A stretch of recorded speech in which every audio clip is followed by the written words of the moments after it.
جھوٹے مدعی نبوت مرزا غلام قادیانی اور قادیانی جماعت کو برطانوی صہیونی اسٹیبلشمنٹ نے لانچ کیا تھا، جس کا مقصد مسلمانوں کے دلوں سے جذبہ جہاد کو نکالنے کے ساتھ ساتھ خطے میں برطانوی مفادات کا تحفظ کرنے اور صہیونی تحریک اور ناجائز صہیونی ریاست اسرائیل کے قیام میں مدد فراہم کرنا تھا، جس کے لیے قادیانی جماعت نے برطانوی سامراج کو نہ صرف عملی خدمات فراہم کیں بلکہ قادیانی جماعت کی جانب سے قرآن کی سورہ بنی اسرائیل کی آیت 104 کے ترجمے میں تحریف کرتے ہوئے یہاں تک لکھا گیا کہ یہودیوں کو اس سرزمین یعنی فلسطین میں دوبارہ بسایا جائے گا۔ آج بھی قادیانی جماعت نہ صرف ناجائز صہیونی ریاست اسرائیل کے مفادات کے تحفظ کے لیے کام کر رہی ہے بلکہ عالمی سطح پر قائم صہیونی نیٹ ورکس کا بھی حصہ ہے، جن میں سے ایک نیٹ ورک کا نام کیم یعنی کامبیٹ اینٹی سیمیٹزم موومنٹ ہے، جس کو اسرائیلی خفیہ ایجنسی موساد کے اہلکار چلا رہے ہیں۔ یہ صہیونی تنظیم عالمی سطح پر صہیونی مفادات کا تحفظ کرتی ہے۔ اس کیم نامی صہیونی تنظیم کے ساتھ قادیانی جماعت پاناما کا اہلکار عمار کام کر رہا ہے۔ اس شخص کا تعلق پاکستان سے ہے، مگر یہ شخص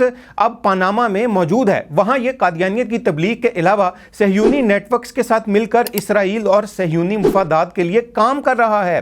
کیم نام کی یہ صہیونی تنظیم جہاں اپنے ان قادیانی شراکت داروں کے ساتھ مل کر مظلوم فلسطینیوں کے حقوق کو غصب کرنے میں مصروف ہے، وہیں قادیانی جماعت کا یہ صہیونی نیٹ ورک قادیانی جماعت اسرائیل کے صدر شریف عودے اور اسرائیل میں موجود بھارتی قادیانی شمس الدین مالا باری کے ساتھ مل کر فلسطینی اور دیگر علاقوں میں حریت پسند تنظیم حماس کے خلاف کام کر رہا ہے، اور ہم مسلمانوں کو حماس کے خلاف بھڑکانے کے لیے نہ صرف سیمینارز اور دیگر پروگرامز کیے جا رہے ہیں بلکہ غزہ میں مسلح جد و جہد کے خلاف لٹریچر بھی تقسیم کیا جا رہا ہے۔ جیسا کہ میں نے اس ویڈیو کے شروع میں یہ بتایا تھا کہ برطانیہ اور صہیونیوں نے جھوٹے مدعی نبوت مرزا غلام قادیانی کو لانچ کیا تھا تاکہ وہ مسلمانوں کے دلوں سے جذبہ جہاد کو ختم اور برطانوی اور صہیونی مفادات کا تحفظ کرے۔ ٹھیک آج بھی یہ اسلام دشمن قادیانی جماعت صہیونی اور اسرائیلیوں کی سہولت کاری کرتے ہوئے حریت پسند مسلمانوں اور جہاد کے خلاف فلسطین میں جھوٹا پروپیگنڈا کر رہی ہے۔ قادیانی جماعت کا یہ صہیونی نواز نیٹ ورک